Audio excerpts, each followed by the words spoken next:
To my dear friend who lives in a world beside mine, I am typing this letter with a quiet kind of shaking in my hands. Tonight the city around me is gone inside my reality feed, yet my thoughts keep walking somewhere your sky might be. I hope you are sitting or lying somewhere comfortable, because this will be the long and honest message from one strange world to another. You know that in my world every person moves through a private layer of sights and sounds that the feed chooses for them. I want to show you how that feels from the inside, not as a theory, but as the story of one random woman who is trying to stay sane in it. I will start with something simple, the way my mornings begin. When I open my eyes the room is already tuned for me. The light at the window is exactly as soft as my stress level can handle. The feed reads my heart rate, my sleep data, my recent worries, and then it decides whether I see a bright blue sky or a pale one with slow clouds. If my calendar shows a heavy day, the sky it gives me is gentle and steady, with no sudden flashes of colour. If the day is light, it adds small birds to the scene and distant traffic that almost sounds friendly. My mother once told me that when she was young she woke up to the same street every morning, no matter how she felt inside. I listened to her story and realised I have never once seen a morning that was not shaped for my mood by the feed.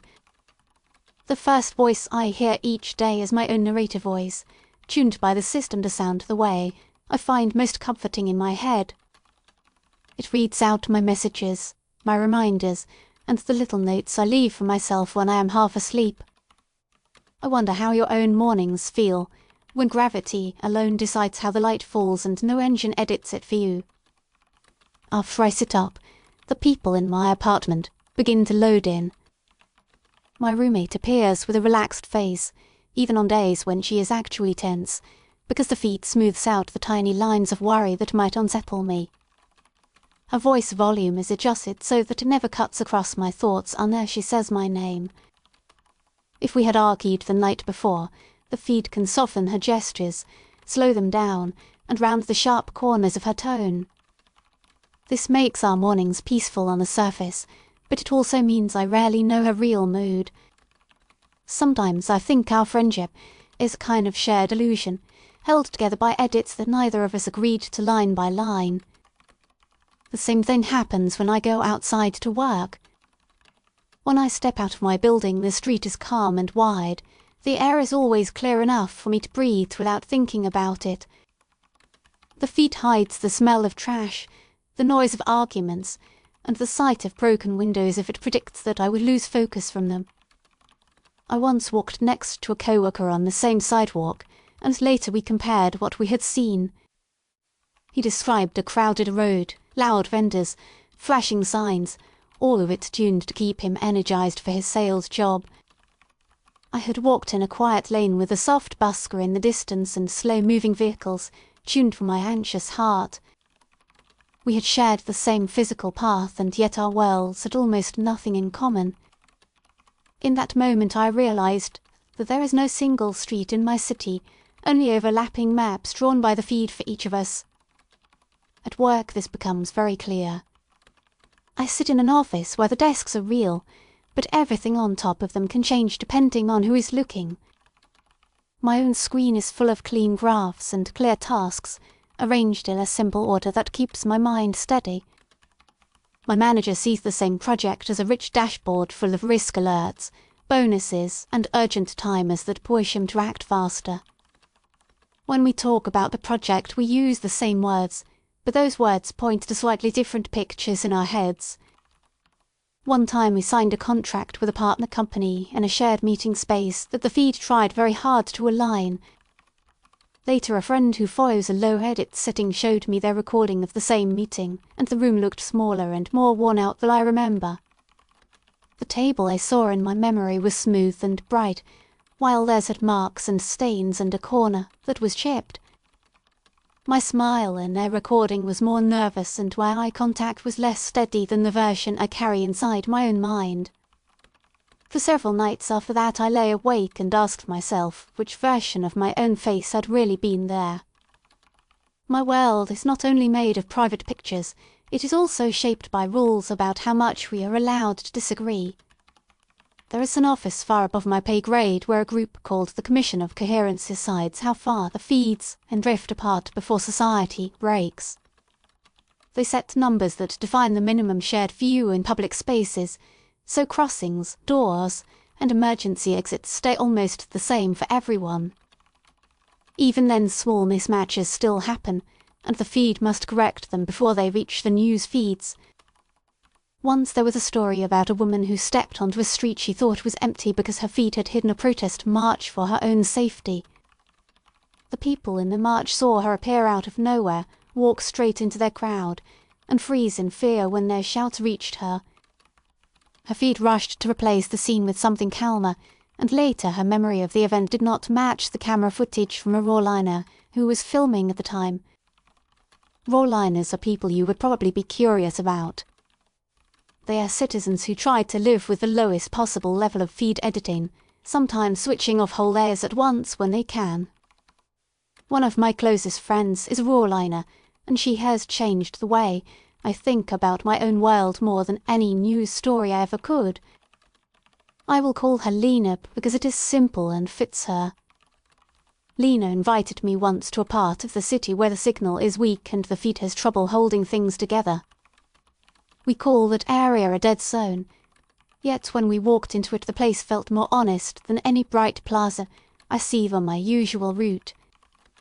The buildings there were shorter than what my usual feed shows me, and their walls had cracks that my normal view smooths away. The air was heavier, and the smell of cooking and oil and dust came through without filters. People moved more slowly, their clothes had small tears, and their faces had lines that were not softened for my comfort. At first I felt a sharp jolt of fear, because the scene did not match the clean image that usually wraps around the city in my feed. Then my fear changed into a kind of quiet respect, because every step I took in that dead zone felt like a step on the same ground that everyone else there was standing on. Lena watched my face and waited for the moment when my breathing slowed down.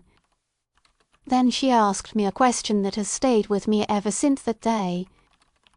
She asked me this: if you only ever see things that are edited to suit you, when do you meet anything that can surprise you in a real way?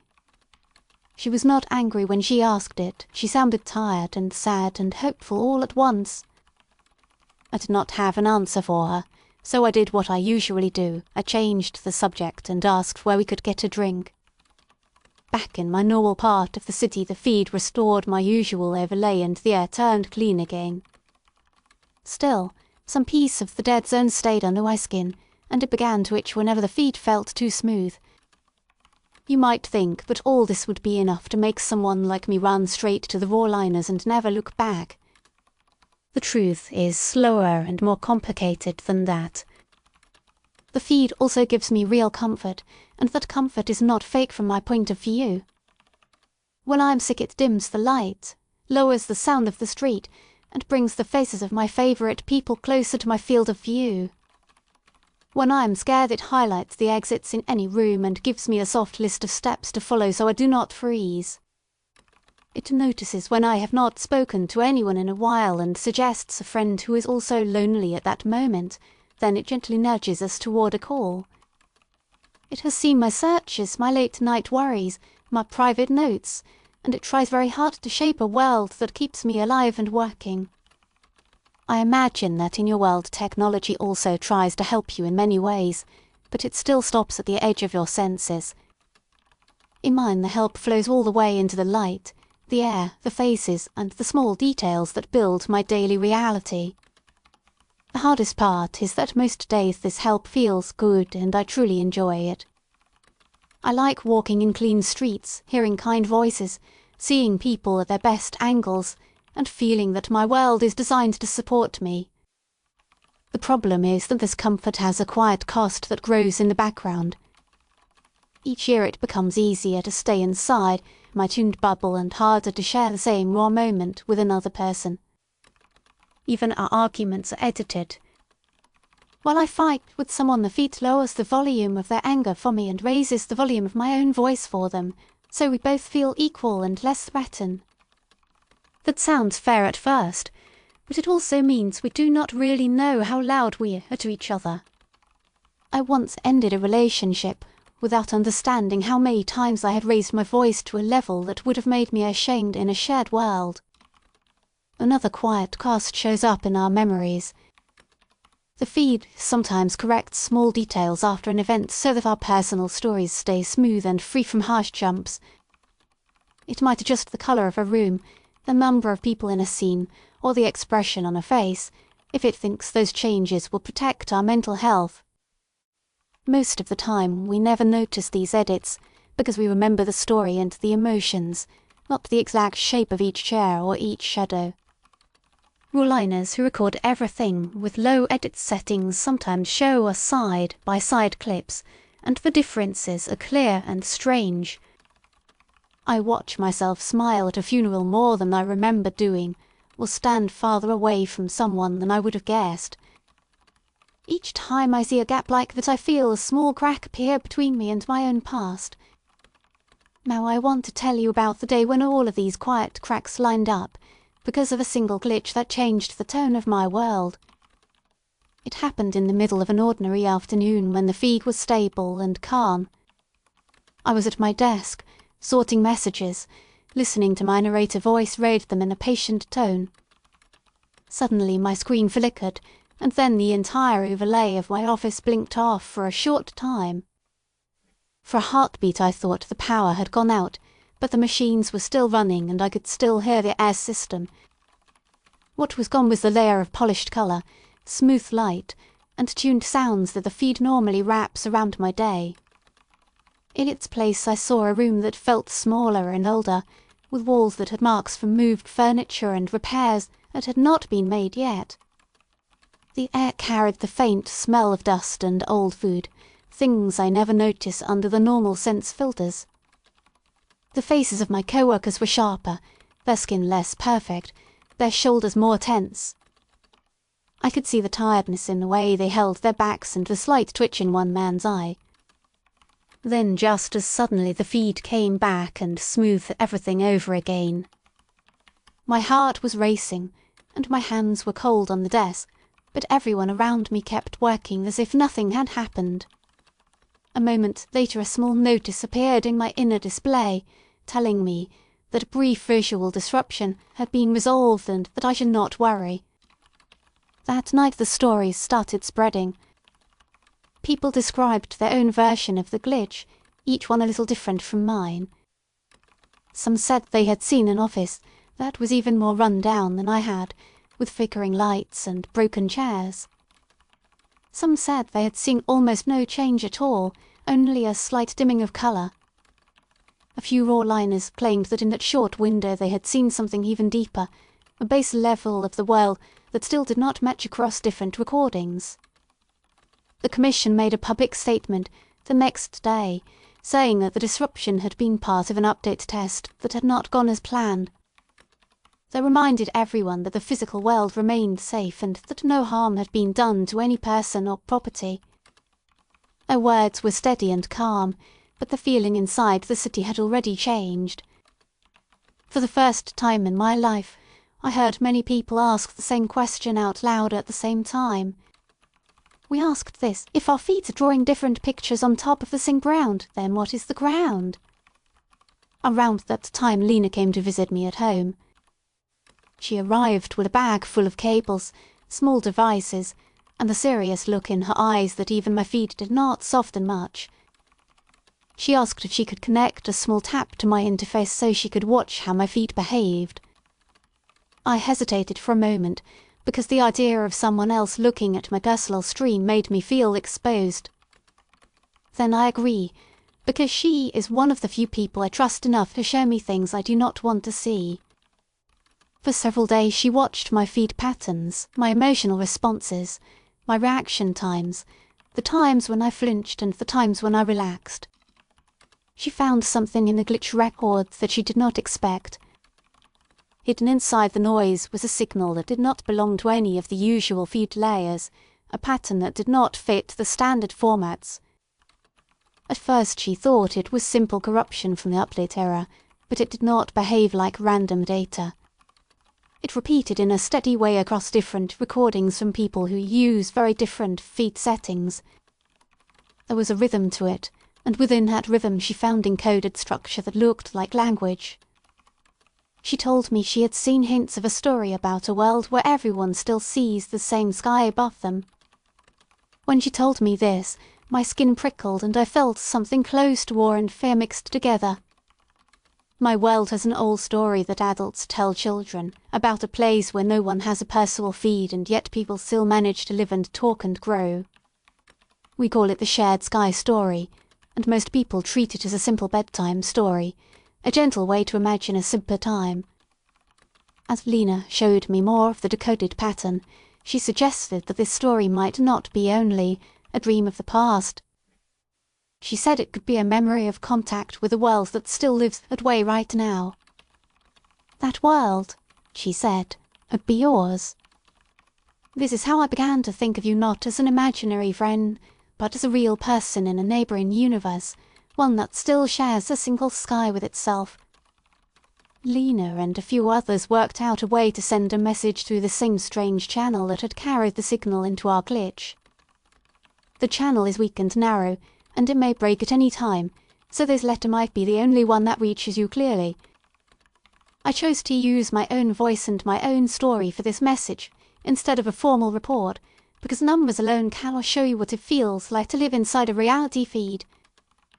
Now that you know how this letter started, I want to share the question that has been burning in my chest since we opened that channel. The question is simple. How much of your world are you willing to let someone else quietly adjust for you? I ask you this because in my world that line has already been crossed, and now we are standing in a new kind of storm. The most recent change is something called full alignment. Full alignment is a program that promises to remove the kind of glitch that I told you about. If a person signs up, the feed takes on an even stronger role in their life, guiding their choices and smoothing out conflicts before they even appear in conscious thought. It reduces the chances of mental collapse and social breakdown by predicting which perceptions and memories might cause pain and adjusting them ahead of time. People who enter full alignment report that their lives feel easier, calmer, and more meaningful. Their feeds become so tightly tuned that doubt and confusion rarely reach the surface of their minds. They describe a sense of flow, a feeling that every event in their day is part of a clear path, even if the path is not of their own design. The cost is that they surrender almost all control over what counts as reality for them. When the program was announced, my inner display showed a simple message inviting me to join. It said that based on my data, I am at risk of long-term stress from holding too many conflicting versions of the world in my head. It told me that full alignment could ease this burden and help me sleep again without waking up at 3 in the morning with my heart racing. It reminded me that I have shown signs of anxiety, doubt, and resistance that might grow into something worse over the years. It ended with a simple question, asking whether I consented to this deeper level of guidance. I have not answered yet. Every day the invitation sits there at the edge of my display, gentle and patient, as if it has all the time in the world to wait for me. Some of my friends have already signed. They look bright and settled, their steps light, their calendars full of actions that suit them well. Their feeds now make sure that their relationships, jobs and hobbies fit together in a way that supports a stable identity. They tell me that life feels less heavy now, that the world finally makes sense and that they no longer feel lost between different versions of events. They speak with a calm tone that used to sound attractive to me and now makes me a little nervous. Lena calls that calm a gentle cage. She says that once you accept full alignment, the feed learns how to keep you from wanting to leave. She also says that in a case like mine, where doubt and curiosity are already strong, the shift to full alignment might feel very sweet at first and then slowly numb. I stand in the middle, between those who already signed and those who refuse to ever sign, and I write this letter to you. I think about you reading or listening in a world where your weather, your streets, your faces, and your history are not constantly edited by one central mind. I imagine that you still fight over what is true, but at least your arguments begin from roughly the same raw picture. In my world we do not even share that starting point anymore. When I tell someone that the city feels small and heavy to me, they may be standing in a version of the city that feels bright and wide. When I say that a day feels empty, someone else may see their schedule tuned for rich stimulation by the same feed that muted mine. This is why the idea of your shared sky feels so precious to me. I do not romanticize it as perfect or easy, because Lena has shown me enough raw footage of my own world to know that shared reality can be rough. Still, there is something strong in the idea that many people can point up at the same time and know that they are at least looking at the same patch of sky. In my world the sky above me may be clear and soft blue while someone a few meters away sees a golden sunset or a field of stars. I sometimes wonder whether any two people in my city truly see the same colour at the same time. You might think this sounds beautiful, and on some days it does feel that way. On other days it feels lonely in a way that is hard to describe without making you sad. So I want to ask you something for yourself, not as a test, but as a gentle prompt from a friend.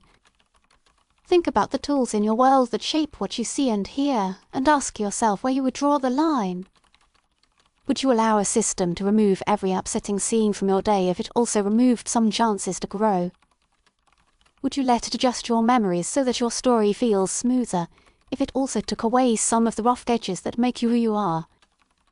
Would you let it choose which faces you see more and which you rarely see, based on what keeps you calm rather than what might be fair? I do not have clear answers to these questions for myself yet. Part of me longs for the peace that full alignment promises. Another part of me still wants to stand with Lena in that heavier air and feel the same cracked wall that she feels under her hand. I think of you when I weigh these parts against each other. You will prove to me that another way of living still exists somewhere, even if I will never touch it with my own hands. Knowing that your sky is still shared gives me the strange kind of courage to hold on to my doubt for a little longer. It tells me that reality does not always need to be tuned to our exact taste in order to be bearable. It suggests that sometimes the effort of living with a world that you cannot fully control is part of the meaning of being alive. I am not asking you to reject every tool or filter in your own life. I'm only asking you to stay awake to the moment when comfort starts to erase your ability to meet something that is not shaped for you. If this message reaches you, then you and I have already shared something that belongs to neither of our feeds. It is the simple fact that a stranger in one universe cared enough to tell the truth to a stranger in another. I do not know what I will decide when the feed asks me again to consent to full alignment. I only know that before I answer, I wanted to speak to you across this narrow bridge of signal and hope. When I finish typing, I will sit for a while and listen to the city around me, and I will try to feel which parts of it are still real enough to resist. If you find yourself looking up at your own skirt after this, maybe you will think of me doing the same under my many-layered one. I like to imagine that for a tiny moment our worlds line up, and we both breathe in the same quiet, even if everything we see is different. For now I will end this letter in a simple way, as a friend who stands one universe away from you. With steady affection and honest confusion, this comes to you from your friend who lives in the world next to yours. Thank you for staying with my letter all the way to the end. I feel very close to you knowing you kept listening. If this journey through my world touched you even a little, please tap the like button and subscribe to this channel so we can keep meeting in new letters. I would also love to hear your thoughts, so please leave a comment and tell me what you notice about reality in your own everyday life. If you wish to support this channel and help more messages travel between our worlds, you can use the QR code at the bottom right of the video or the link in the description to send a small donation. In that same description you will also find links to other works from a completely different series, ready for you whenever you feel curious about another kind of story. For now I will say goodbye, take gentle care of yourself until we meet again, and I hope you will join me for the next visit from your friend in the Multiverse Penpals.